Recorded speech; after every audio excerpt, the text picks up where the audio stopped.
Hey guys, welcome to another lesson on basic electrocardiography. All I want to do today is just cover some concepts that we're going to see, and they're pretty huge on your certification test, which is coming up here pretty soon. And so what I want to look at first is going to be let's focus on this part over here. Okay, just this guy and this picture. Notice a couple of different things. This picture here is riddled by arrows and letters and numbers, and they're all pointing, going into different directions. But this is exactly what a standard 12 lead setup is going to do for us. Okay, a standard 12 lead is basically leads that are placed in different places or different regions or parts of the body, and they're going to be taking a slightly different view of the heart in the form of what we can say it's kind of like a picture or a video about the heart's electrical activity. Okay, and I want to emphasize that word electrical because I've had a lot of people in the past say, well, we're looking at muscle contraction or how the muscle works and things like that, but it's not really muscle contraction, it's how the electricity is actually traveling through the heart. All right, so take a good look and you're going to notice some red arrows there, and they're kind of going in a horizontal, kind of like in an x-axis direction, where they look at the hearts, and again, slightly different angles, slightly different views from each one of those red arrows. And if you look at the blue ones coming down and hitting the heart from the center or on the sides, okay, they're also taking a look at the hearts from different views. So I want you guys to picture this and just start to realize that each one of the leads that we form by placing the electrodes on the body is going to give us those different views, much like if I were standing in front of you guys right now and each and every one of you guys had a camera and you guys were taking pictures of me. Okay, the end result would show you that how you're placed on the body is what's going to result as a picture from a certain angle. Whereas if I compare this guy over here taking a picture of me from that angle, and then this guy way over here taking a picture of me from that angle, this guy or girl, this guy or girl, you see how they're all slightly different angles?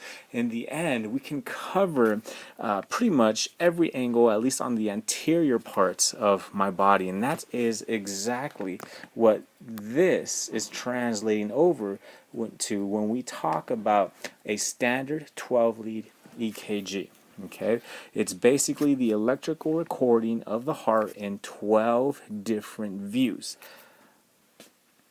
So these 12 different views can be broken down by category to show us that there's some that look at specific areas of the heart, some that are classified together because maybe they need two physical electrodes to actually form a lead. Some need one, some are just placed on the chest. So if we go into those individual categories, we're going to see that we start off with number one, a category that we will call bipolar. Let me get my pen out. Bipolar leads.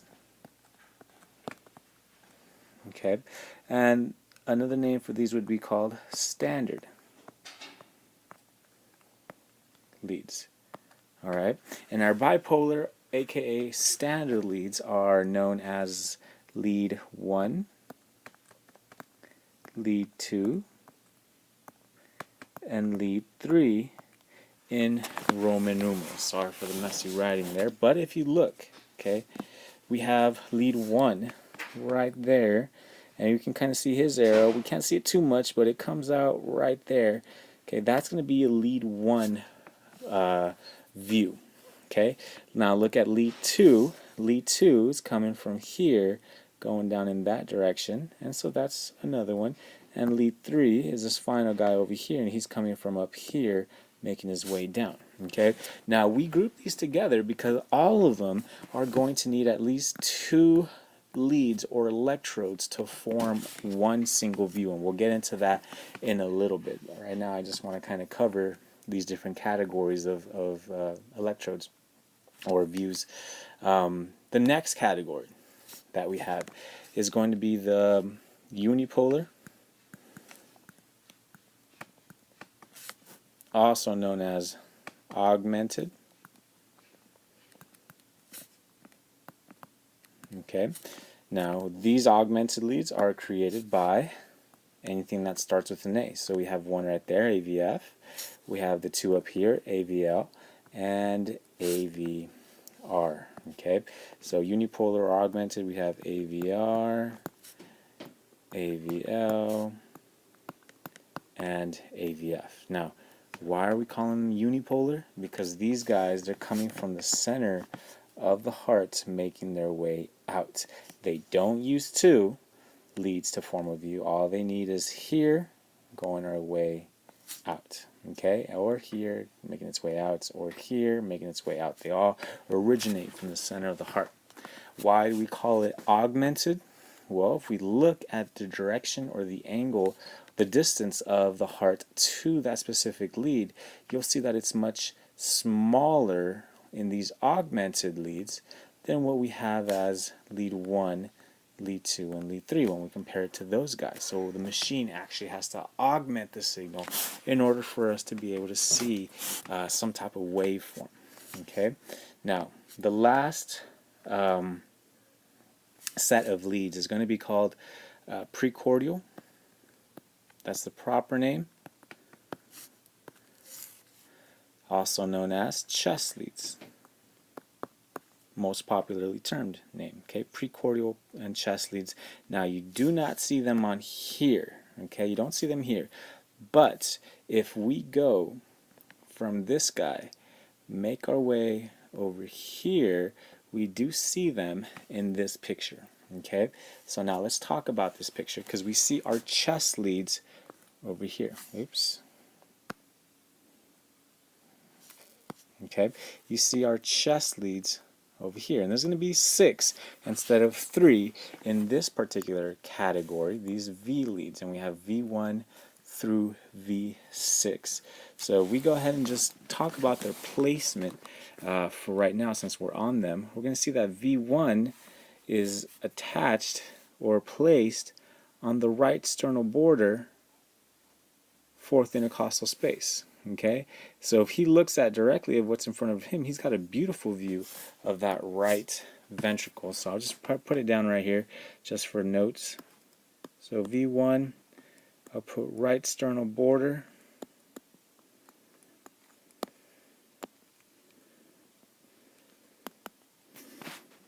fourth intercostal space. Okay, V2, look at this guy, opposite side of the chest, 4th intercostal space as well, but now left sternal border,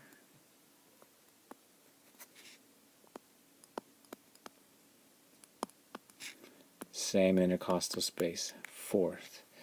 Okay, so we have those two that stay at the 4th intercostal space, and it's really important to get those down right, because they're looking up high up close towards more of the anterior chest, closer to those atria.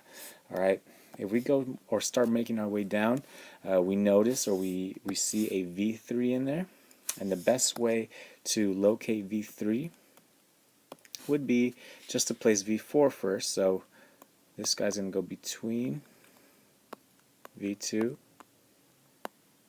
and V4, sorry. V4. Just going to erase that. Okay, so that's V3. Now, it's better to place V4 first, because V4 is going to help you position V3 just a little bit better. So V4 is going to be 5th intercostal. Notice how we move down now. Mid-clavicular line. And move my screen just a little bit.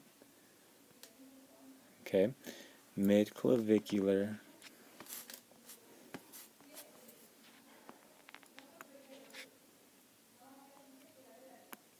line. Alright, that's my V4. V5 is going to be same intercostal space, 5th IC. IC is intercostal. Anterior axillary line. And then last one, we'll finish off with V6, which is going to be again 5th intercostal space, mid-axillary line. Okay, so those are going to be our 6 chest leads. These are precordial leads. Okay, now that's for this picture right here. Take a good look and make sure you study this picture, because what these guys are doing is almost the same concept as our augmented leads, where they only use one lead to form a view, but these guys are looking at directly what's in front of them. Okay, so meaning if I take this picture here, this is more of a bird's eye view, as if we're looking down at the patient from a transverse perspective. This V1 looks at the right ventricle, V2 looks straight ahead, anterior side, anteroseptal, V5 lateral views, things like that. Okay, so their placement is huge, and more than likely you will get questions if you're going to take your certification exam here pretty soon. Okay, so those are our chest leads. Let's move back into this picture that we see over here and kind of focus on him just a little bit more. So every lead that we have on the body, every lead wire is going to be color-coded in some way. Okay, we've already placed them into certain categories. Now we have to be able to identify them by color as well. All right, and it kind of helps to identify by color, but because let's say you're working with an older machine that's been used a lot, gets used daily, and there are no letters to them anymore. Now you can just identify it by color. So if you look at this picture is going to help you in identifying these. If we start on the right side of the body, we have the right arm, and it's characterized by a lead that's colored in as white. Okay, so for any right arm lead that you either place on the wrist, forearm, bicep, or shoulder, either deltoid or inner shoulder, okay, that's going to be a white lead. Okay, staying on the right side, you have the right leg lead, which can either be placed on the torso, close to the inguinal fold, thigh, calf, or top of the foot. That's all going to be a green lead. Okay, easy way to remember this is something that my boss used to tell me all the time back when I was working in cardiac rehab, is just remember this little phrase, clouds over grass. On the right. Okay, white lead over the green lead, clouds over grass. Those are the lead colors that you're looking at to place as far as limb leads on the right side of our body.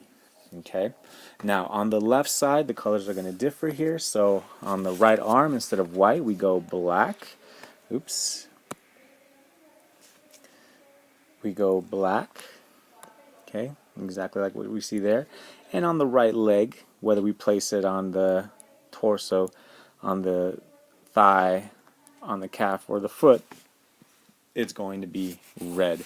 So easy way to remember this one is on the left side, you have to think of black smoke over fire. Okay, black smoke over fire, black over red. And so now this is going to start forming a basis for what is really important, and a basis for what you're going to get a lot of on the EKG exam. Okay, these are the limb leads. Okay, meaning that we're dealing with 2 classifications out of the 3, or 2 categories out of the 3 that we just spoke about. All right, the 2 categories are going to be our bipolar leads. What's the other name for it? Standard. And our unipolar leads. What's the other name for those? Augmented. Okay, so those are the 2 categories or classifications that these 4 limb leads are going to be starting to create. All right, what we do here is we actually take 3 out of these 4, and these 3 that I'm pointing to right here are going to be forming a basis for the views of the heart and a concept called Einthoven's Triangle. Okay, now Einthoven's Triangle is huge on any certification test. They're more than likely going to ask you some very popular questions like, what leads form the walls of Einthoven's Triangle? Okay, and then you know, well, It's these leads right here, and we'll go into that in just a second. Okay, so if we break apart this triangle, I'm going to go ahead and see if I can draw it over here. It doesn't look like it can, but I'll draw it by hand. So we break apart this triangle, and I'm having my leads look just like this, and we said that the right arm lead is over here, and my left arm lead is over there, and my left leg lead is down here. This is the triangle that I'm talking about. You have to place this triangle over the heart to help you picture what exactly they're looking at. Okay, so one thing, if we go ahead and just label this triangle, the ones that form the walls, this thing, and this one, and this one, the ones that form those walls are going to be our bipolar leads. Okay, these. So now think back. Who forms this category of bipolar leads? It would be lead 2. It would be lead 3. And it would be lead 1. Correct? Okay, those are the 3 that form bipolar. Now, why are they bipolar? Bipolar means they take 2 leads to form a view. So if we talk about lead 2, he'd be starting there, and he forms his lead combination with the left leg. Okay, if we look at the lead 1, he starts here, and he's also created by a left arm. So he goes from here to that side. And the left arm down to the left leg combination gives us a lead 3. Alright, so now, why exactly am I going or pointing in these directions as far as from right arm to left leg, left arm to left leg, right arm to left arm? Alright, is because our leads are always going to travel from a point that is more negative to a point that is more positive. Okay, so in relation to the left arm, the right arm lead is more negative, the left arm was more positive, so lead 1 likes to form that view, and that's where we get our upper wall. Okay, in relation to the left leg, right arm is still more negative, left leg becomes more positive, so the electricity is going to flow from there to there, giving us that wall. And then if we compare left arm and left leg, lead 3, okay, in this example here, the left arm is actually more negative than the left leg. So where's the electricity going to travel? Down. Okay, it always goes from something that is more negative to something that is more positive in all situations, and this is where our imaginary triangle is going to come and start taking form. Electricity will travel from something that is negative to something that is positive. Alright, so those were for our bipolar leads. Common question that you will get on your certification test is, who forms the walls of Einthoven's triangle? Lead 1, lead 2, and lead 3. Those are the walls. Okay, now really quickly, the innards of Einthoven's triangle. Take a look at the picture over here. This picture, this right leg, is one we haven't talked about, and what he does is he helps form a ground to which every lead pertaining to these unipolar leads is going to come from, okay? Or it's used as a reference lead. So as a reference, for example, for my left arm lead, if I go from the center of the heart out, this is going to be my unipolar, or my augmented lead called AVL. Alright, if I go from the center of the heart out to the right shoulder, right arm, right wrist, wherever it is, this is going to be the lead called AVR. And if I go from the center down, this is my AVF. Okay, F for foot. or thigh or calf, wherever you place that. And so these three, my unipolar leads, form the innards of my Einthoven Triangle. AVR goes out to the left arm, left shoulder, left wrist. AVR goes to the right arm, right shoulder, right wrist. And AVF goes to the left leg, left calf, left foot. Alright? So that would be all for those. Now what I'm going to do is I'm going to move this, and we're going to come over here. Okay? We're going to come over here because we got to talk about waveform types. Just really quickly before we continue on with Einthoven's Triangle. So, waveform types.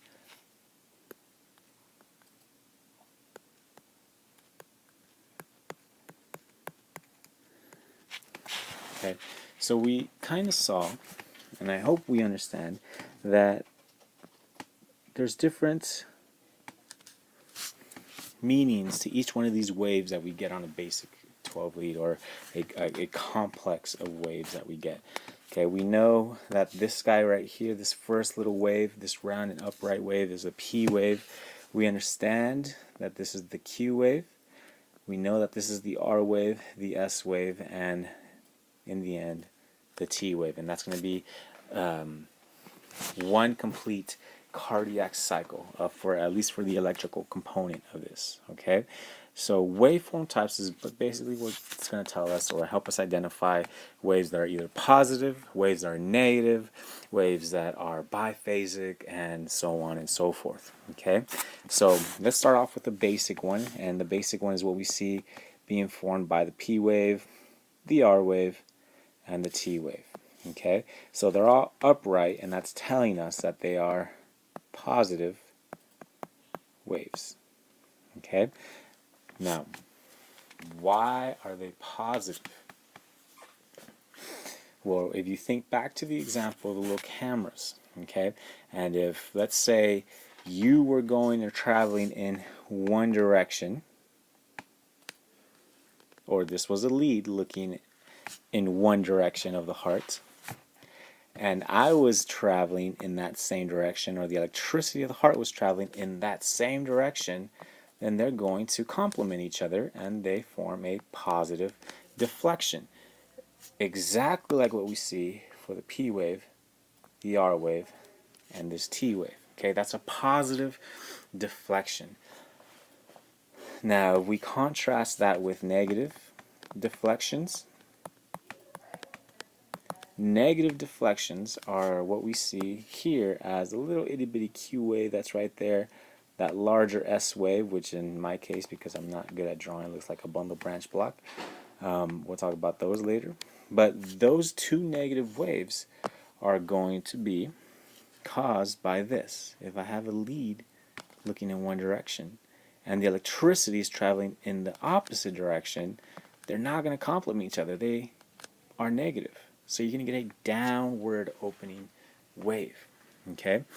So those are the two basic types. You have things that are positive, things that are negative, and in some cases now you can also have biphasic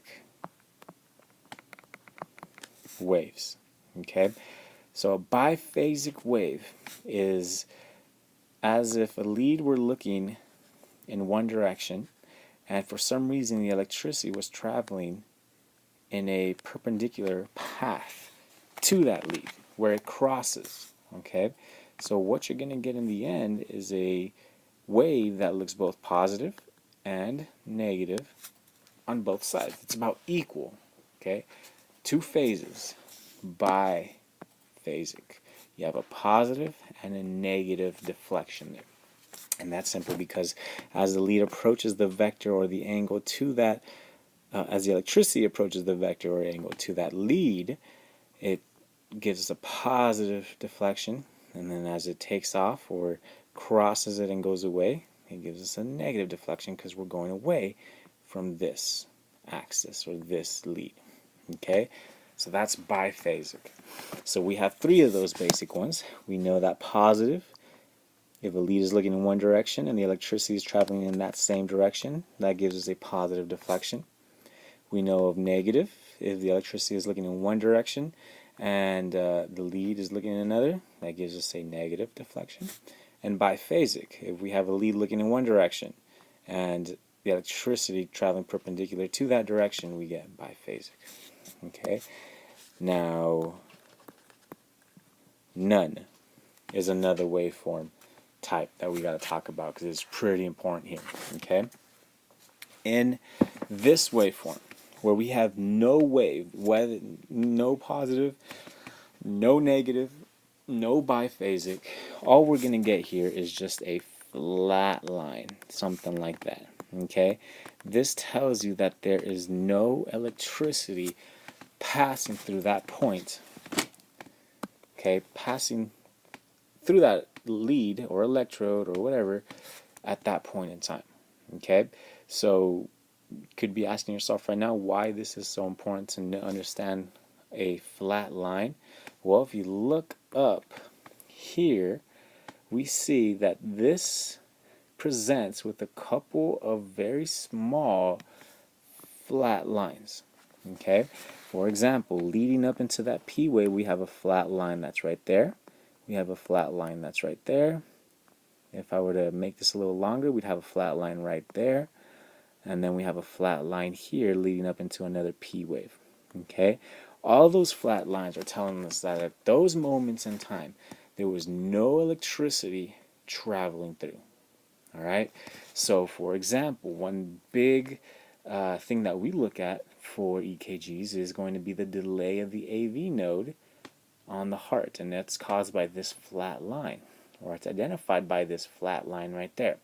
If that delay were longer, it tells us that there was a heart block.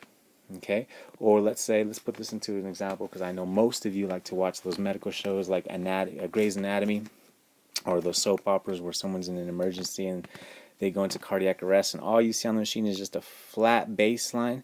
That's exactly what's going on. The heart's not doing anything. So what you're going to get on the EKG is no reading at all. Just a flat isoelectric line telling you that there's nothing going on with the heart. Okay, so those are our waveform types and what to expect, what to see, or know what's going on when we get those deflections. Okay, so here we're going back to Einthoven's Triangle now. I want to zoom in pretty good to this one so we can see some examples of this. Alright, so we already identified Einthoven's Triangle. If I were to ask you the question of who forms the walls, you would tell me lead 1 forms a wall. Lead 1 forms a wall. He forms the upper wall. Lead 2 forms a wall. He forms the lateral wall back over there. Lead 3 forms a wall, which is right there. Okay, those are the walls. The innards of Einthoven's Triangle would be AVF, AVL, and AVR. So look very carefully at the direction that you're traveling through and how it is projected on a strip. Okay, let's take a look very first at lead 1. So lead 1 is going in a horizontal pattern or direction from the left side to the right side. Okay, if we look at this and then imagine, picture in your head where the SA node is at, we know that the SA node is at the roof or the very top of the right atrium, which is about right here if I were to draw my point, and it shoots electricity basically down through the heart in that direction. I don't know if you guys can see that. Okay, he's shooting it down in that direction. So there is a bit of a perpendicularity there. There is a crossing at some point, and so the waveform type that we're going to get on the EKG is going to look like this. Okay, you get your positive P wave, yes. You get your R wave, yes. But you get an S wave here. Okay, this is what I want you guys to compare because of that crossing that we get to what we get over here in lead 2. Alright, if lead 2 is a lead that is formed on the lateral wall from the right side, to the left side, he's basically going in that same direction as the SA node is. I can't seem to draw it. Give me a sec. And he's shooting it down in that direction from top right to bottom left where the left ventricle is at. Notice, look at the arrows. Okay, they're pointing in the same direction. So what we're going to get as a deflection here is a very dominant R wave with almost no S wave there. Okay, why? Because they're going in the same direction. So this complex, this really tall R wave is representative of how the electricity is actually traveling through in relation to this lead. Okay, now look at lead 3. All right, so we already know that lead 3 looks at it from here, from here going down. You can place it here and go down to be a little more exemplified for our little scenario here. What we're going to get is the SA node shooting down here from right to left, and lead 3 looks at it from right or left arm to right to left leg. So this is our deflection there. Okay, is there a little bit of a crossing? Yes, there is. So the one who's going to have the taller R wave is not him, but still remains lead 2. Okay, let's look at these augmented lead. What's the other name for augmented?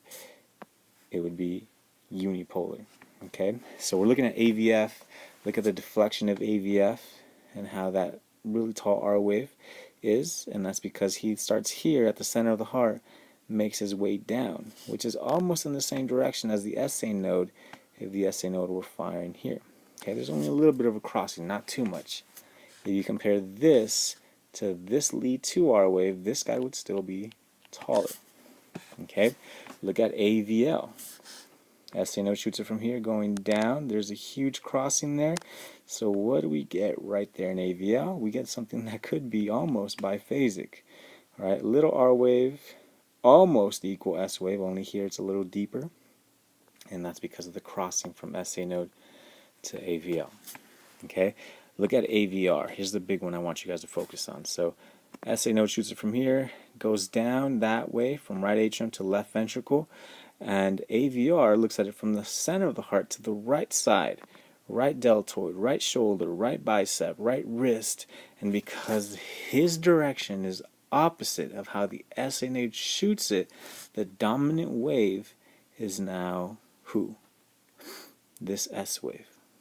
Okay, so you can kind of see how it's almost a mirror image here in AVR from what we got maybe in lead 1 or in lead 2. Okay, AVR will always be negative if you set your limb leads up correctly. Okay, if you've set your leads up correctly, AVR will always be negative. And that's about it for this lecture, guys. I mean, if you guys have any questions, you guys could always email me or find me around campus or ask me during class. I know this is kind of fast and just it's a ton of material to learn in just one sitting. So the next time we meet in class, we're actually going to cover this again to help solidify some of this stuff, because like I mentioned at the beginning, this is huge on your certification test. And so with this, once you can get past this, you should be caught up to the rest of my classes. All right, have a great day, guys, and I'll see you guys tomorrow in class.